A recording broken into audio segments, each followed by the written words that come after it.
Good morning. I'm Jack Berryman, ACSM historian, and we're here today doing interviews for ACSM's Distinguished Leaders in Sports Medicine and Exercise Science series. I'd like to welcome this morning Mary Lloyd Ireland to talk to us a little bit about her career and her work with the American College of Sports Medicine. So welcome, Mary. Thank you. It's a pleasure to be here. So one of the first things I wanted to ask you was if you could tell us a little bit about your early life, I don't want to say childhood, but where you grew up, where you went to school, the things you were interested in, activities, and then from there we'll go off to college and sort of progress up through.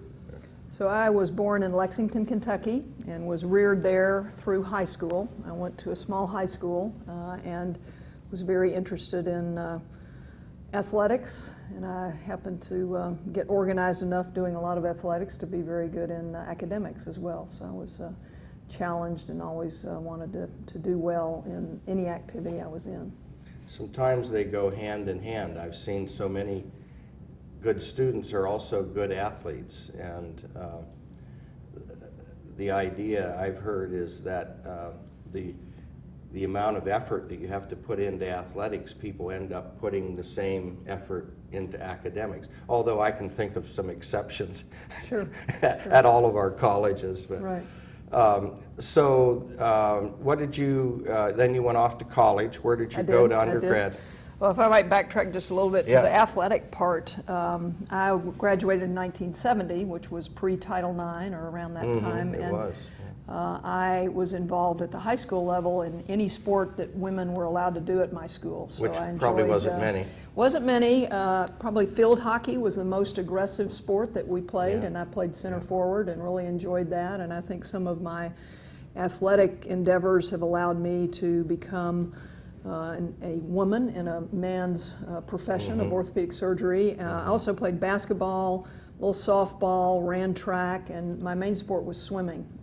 So in swimming, I swam. I begged my parents at age 11 to let me join the swim team, which is a little different from the present situation of maybe parents are dragging children to the diamonds or the soccer field. And so I was very blessed to start at an age when I continued to swim actually into medical school. So that allowed me to again be organized and understand the importance of getting the job done and getting your homework done. Hard work and being organized. Was the swimming a club in Lexington? It was a club. It was called Greater Lexington Swim Association, and I ended up going to other cities to be able to swim in an Olympic pool, because in those times we had a 25-yard or meter pool, and you really needed a 50-meter pool to get to that next level. So I went to college at Memphis State University, now the University of Memphis. So sometimes I feel like I don't have to give them money because they've changed the name. They went and changed on you.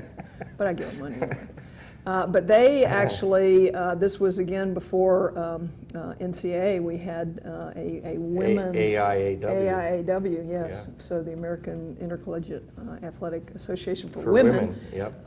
And we competed at Memphis State, so I was on a club level and also at the AAU, and then also at a collegiate level, but the big level then was to swim AAU, and I could train. They had a 50-meter indoor pool, and so the facilities were an issue in the early 70s of where you had those pools to be able to compete in the international level. What did you major in at Memphis? I majored in biology and minored in chemistry. Did you have in mind pre-med all the way? You know, it's interesting. I thought I wanted to do medicine, and in medicine, some people went to other countries during that time if they didn't get in, and I made good grades and was hopeful to go into being a physician, but I wanted to do something in the scientific medical field and was hopeful to become a physician, which I was able to become a physician and was accepted at the University of Tennessee Center for the Health Sciences in Memphis, and so I graduated from medical school in 1978. Okay. So you were able to stay in the same town? I stayed in Memphis, so Yeah. I got Did citizenship you- in the state of Tennessee because I worked there and voted there. That helps. And so that really does help. Yes, my brother-in-law was instrumental in making that happen. That's what I work with. The kids in Washington all want to go to the UW med school, but some of them are out of state, so Right. they're trying to figure out how to become a resident Sure. for the tuition. And the debt that our young medical students come out with now is very formidable and a Oh, very difficult huge. task for them to dig out of. Yeah. Well, so did you do your residency then in orthopedics? Or- I actually had a mentor, Robert Summit at the University of Tennessee, who was my counselor on what I wanted to do. And he was a pediatrician, and he knew that I liked children, so his comment to me was go into pediatrics because orthopedic surgery was a little too arduous a task and too long to be able to accomplish. And so I matched in pediatrics at the University of California, Irvine. And after about 2 days, I decided that that was not for me, that I enjoyed the technical part of neonatal ICU or ICU, but I couldn't deal with the emotional issues of children I can having really understand bad that. catastrophic things or being born with issues. So Yeah. I went back to my love of what I really wanted to do, which was orthopedics. You know, I never thought of that. How does one change a match? So you Like that. you have that year, and I have some very good friends who are pediatricians that I met, and they're like part of my family now. So that was the best thing about that year of pediatrics. And then I went on to a second year of general surgery at UC Irvine, and then did my residency at UC Irvine. So you call people, and I did have an opportunity to go back to the Campbell Clinic, and was fortunate to get a spot at University of California, Irvine. So I had a 6-year residency instead of a 5. Okay, so then, is that when you made the switch to orthopedics? Right. So okay. after a couple of days, I said I have to do something different. But you had to stay a year, though. Correct. You finished I finished that year. That's what I thought, well, how could she just change in 2 days? Right, But I finished that year. I see. And I was now. very interested in orthopedics growing up because I had some injuries that were orthopedic injuries, and my parents had some good friends that were orthopedists, and I had a condition called spondylolisthesis, and at age 15, seeing my pediatrician, he said, well, you just quit sports. I said, well, I don't think That's that's not an I don't think option. that's an option. And so anyway, I had a couple of back surgeries and was able to return to Wow. sports, and had a shoulder injury, and had probably now we know was the wrong surgery of working on a acromioclavicular joint instead of your ball and socket joint as a swimmer, or not having surgery as a swimmer. So I really was stimulated to go into orthopedics by my own That's very musculoskeletal interesting. problems, and also just my parents had these friends, and I knew I was motivated to get back, and I was a very good patient, so I thought I'd find some good patients that were motivated after I fixed them. So you found some good things about it and some bad things from your own experience. Sure. And Only good. I guess we can talk about that later, but that's always been an interesting thing to me in these fields, is what we knew when. You know, and like you, looking back now, that was probably the wrong thing to do. Sure, right. But it was the best thing at the time. Right. And So the advances in what we're able to do with arthroscopy, we technically can do a lot of great things, but an even more important step is what this college brings to me, which is the importance of rehabilitation, the importance of basic science, and asking questions about the throwing shoulder or gait, or how we normalize gait after we do surgery. And so really asking basic questions that you think are answered, that you are able to bring back into the lab and basic scientists with the association with American College of Sports Medicine. yeah, well, with that in mind, we may have to go back chronologically, but what year did you join ACSM, and do you remember the circumstances? Did someone say, hey, this is a great group you need to join, or do you remember? Sure, yeah, I remember vividly. Okay. Lyle McKayley Oh, sure. Yeah. was one of my fellowship directors. I did 2 fellowships in sports medicine, one with Lyle McKayley at Boston Children's, and the other with James Andrews, who was then at the Houston Clinic. And Dr. McKayley said, "You will join and you will be happy," and I was, and I'm very glad I listened to his counsel. So in 1985, I joined, and I remember my first presentation was in, I think, '86 in Opryland in Nashville, and I've been at almost every meeting since. So the last almost 30 years has been very rewarding for this, for me to be involved in this college. And I know from just working on the history of the college, the role and centrality of the clinician has become more and more and more as the college has matured. And I think that was about the time that the change was really happening when you joined in the mid-'80s, when they started having the, what were they called, the not summits, but they had the physicians. Yes, well, we had the team physician courses. John Bergfeld got started. Yes. I think that was when ACSM was a true leader in those sports medicine conferences, and also was a group participant involving other societies. Sometimes societies can get very selfish, I guess you could say, where they don't want to join together, but I think with Dr. Bergfeld's influence, he was able to combine societies as opposed to separate them, and I think we've done very well, and I've been blessed to be involved in the American College of Sports Medicine, the 2 team physician courses that we have, and the advanced team physician courses. Yeah, I know those were really a big.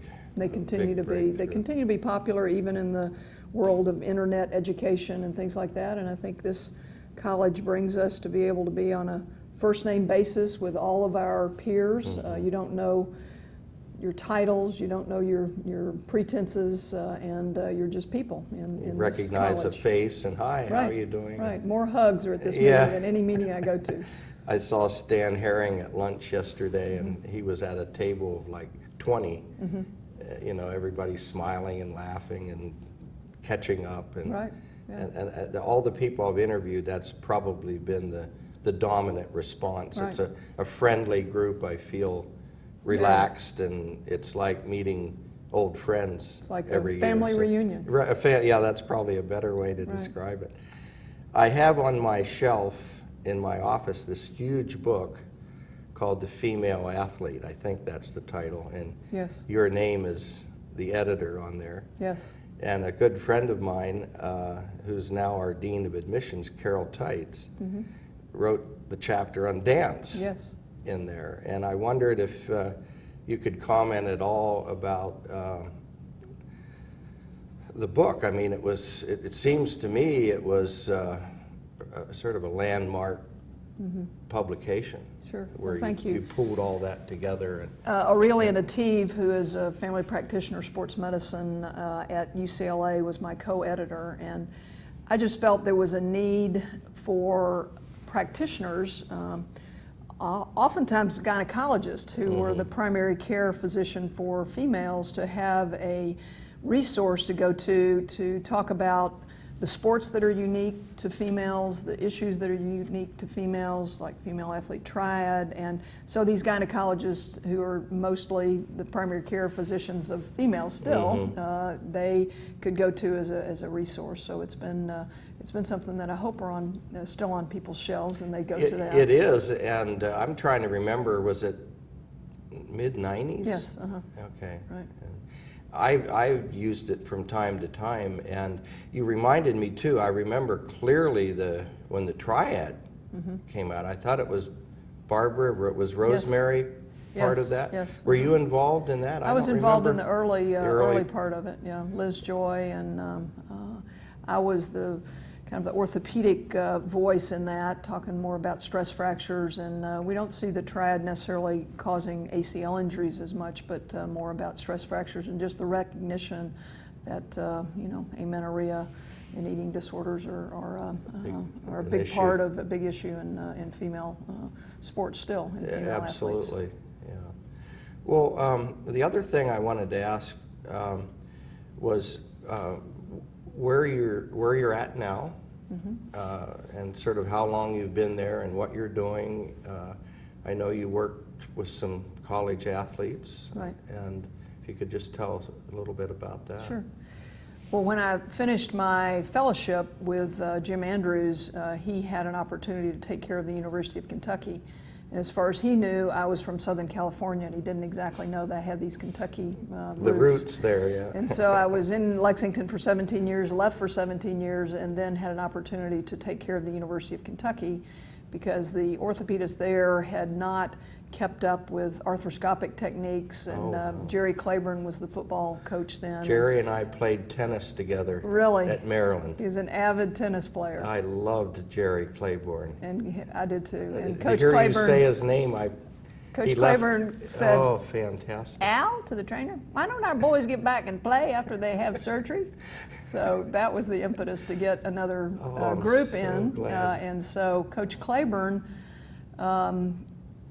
embraced me as being a orthopedist who happened to be female. There were Good no problems with my being female, and there's a place to be in the training room, and there's a place to be in the locker room, and those probably should never have been the same. So he found me for what I could do, and that was to take care of athletes. So I went back to Lexington to. I'm sorry. What year? That was in 1985. Okay. I went back, and Coach Claiborne was still coaching, and then Coach Curry, Bill Curry, took over, and it was a similar type thing of respecting me for what I could do, and the players didn't care who I was. There was one quote: "They don't care if I'm green or whatever color or from whatever planet I'm from, just as long as I know what I'm doing." Yeah, so, fix my knee. Fix it. That's right, fix it. And fortunately, I was able to do that. So, I started a private clinic, Kentucky Sports Medicine, and with the assistance of Dr. Andrews, we had that going for a while, and actually we asked the university at that time, did they want to start a sports medicine program?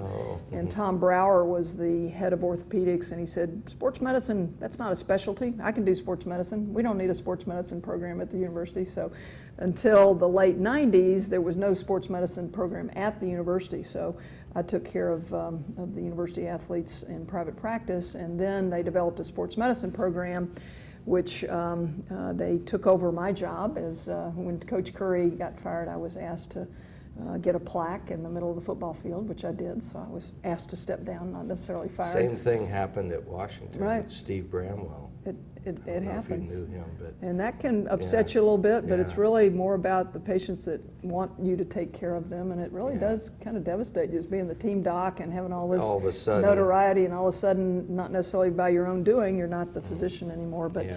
so that was a good ride, and then with changes in medicine and business of medicine, I joined the university in 2008. So I've been at the University of Kentucky as an associate professor since 2008. nice. So I didn't know you have that. Oh. interesting bedfellows. So you Yeah, just do the wow. right thing. And now I'm not taking care of the teams, but I'm working with the individuals that took over for me. And interestingly, did orthopedics change their name to include sports Yes, medicine? so now Because they're- ours did. Right. So now we used to be a division of sports medicine as they started at the university, and now we are the Department of Sports Medicine and Orthopedic Wow, Surgery. they even So put they're sports both medicine in the name. first. Right, right. They tacked So- it on the end of ours. Right. We're So orthopedics we're and both sports in the medicine. same byline. Well, that's quite a change, Yes, isn't it is. It's been a good change to it. So it's been good to join the university and be able to teach and, really try to, as a physician, take care of patients the way I was reared to take care of them, Yeah, the way I want yeah. my family to be taken care of. And I think there's a little gap in whether it's your devices or not being able to communicate. So hopefully I'm able to communicate and teach these young residents and fellows how to take care of patients. Do you have a sports medicine, what do you call it? It's not a residency, but it's We a have a training fellowship. pro- We have a fellowship, yeah. So we have 3 sports medicine fellows that work with 4 orthopedic surgeons. So. And there are a good many of those now, I guess. There are. I remember interviewing some people and say, that there was 1 or 2 or, Right. when they were starting. Now there are a lot of them, and you can't do a sports medicine fellowship and go land a job like I did at the University of Kentucky anymore. So you kind Those of have to days put in are- your time and Pay your and dues. climb the ladder and hope to be in the right place at the right time, like I was. I have a quick question that I haven't asked orthopedists before, but just in my interest in history, the change with arthroscopic surgery must have been just phenomenal. It was, yeah. Do you recall sort of when the big shift happened? It was really in that early mid-'80s, and if you think about it too, the change even with imaging studies, we didn't really have MRI scans, so you really had to make a diagnosis with yourself with a plain X-ray, and so it was a big change, and quite frankly, it was difficult for some surgeons who were open joint surgeons to become now video specialists and doing things. You're looking, you're doing this, but you're looking up at a screen. So you're learning a new curve. craft, basically. Right. Did they actually have training programs for you? They did. And fortunately, when I was training, first couple of years of my training, we had the teaching eyepiece where you get a black eye and kind of watch and things like that. But then as video came along, when I was doing my orthopedic residency, and then my fellowship was when arthroscopic techniques were really being advanced. So you were sort of, I was right you at were the right positioned time. to jump on. Okay, thank you. I had never asked that before. I sort of thought that would have been the case. And then, you have to reel it back in, though. Arthroscopically, some things can be done, but you really, more importantly, need to know who not to operate on and what the indications are for surgery, and not jump to operate and scope somebody too quickly without really having a diagnosis. And that diagnosis is really more, I think, by history and physical and getting to know the patient. I see. That hasn't changed much. That hasn't changed, but some of them are straightforward. You blow your ACL and you tell them they have to get it, you know what it is, but there's some other things with pain in the front of the knee or things that just don't make sense that you really have to get to know the whole patient. We're almost out of time, so I wanted to ask if you would want to comment on, and you did a little bit, sort of where ACSM is now and where we might want to be headed in the future as far as you're concerned, and maybe some of the good things about the college, or maybe the things that the college could do better, or if you wanted to sort of I think ACSM is a great organization. It's kind of, I ran unsuccessfully for president I didn't know about twice. That. I'm glad I didn't ask. I lost to two great guys I'm still good buddies with. I feel like they're my family, Bill Roberts and Bill Dexter. Yeah, two great guys. Yeah. But in some of my campaign, I was talking about bricks and mortar and how the mortar is really the members of this organization, and I really think this college inspires me to go ask the basic questions and to involve basic researchers and try to figure out what my clinical question is and take it back to the lab and prove it right or wrong. And so I think that's a very unique thing where clinicians can come with educators, basic scientists, biomechanics, physical therapists, athletic trainers to come together. So I hope that the clinical aspect can grow more and we can get more physicians involved in the college. Right. And I think that's something that there's so many organizations that we just have to make sure we go out and tout ACSM as being such a special group of people where we're on a one first name basis, and the staff is great and the members are great. And I think you meet people here and then you're able to communicate with them the rest of the year, or pick up the phone or email or whatever, which extends it. It does greatly. Yeah. And I almost forgot, I also want to congratulate you this evening. You're going to be awarded the Citation Award. Thank you. And I know that's not a light thing. It's an honor. I was looking back at previous recipients, and by my count, there've been like 200 Citation Award winners. It's quite a list. And I was born about the time that Ernest Yokel, who was one of the first presidents who is from Lexington, or lived in Lexington. I flew down to Lexington to visit. He and his wife, when I was writing the book, went to his home. And he's delightful, was delightful, and his son Peter is an orthopedic surgeon, so there are a lot of roots with ACSM. And, I'm just very blessed to have been involved, and the Citation Award is only 47 physicians have been awarded this by my count, and you've been doing some good research. 7 of them were astronauts. So that whole group that year, that's 62, right. That's right. That's so, right. My high school motto said, in order to hit the mark, one must aim a little above it. I never would believe that I'm in such a great flight as the Citation Award with astronauts. So. Yeah, well, that's a good way to end our interview. Yes. Thank you Set so your much. sights high. Thanks. Thank you very much. It's nice I appreciate meeting you it. and talking with you. Good to talk to you. Thank you so much.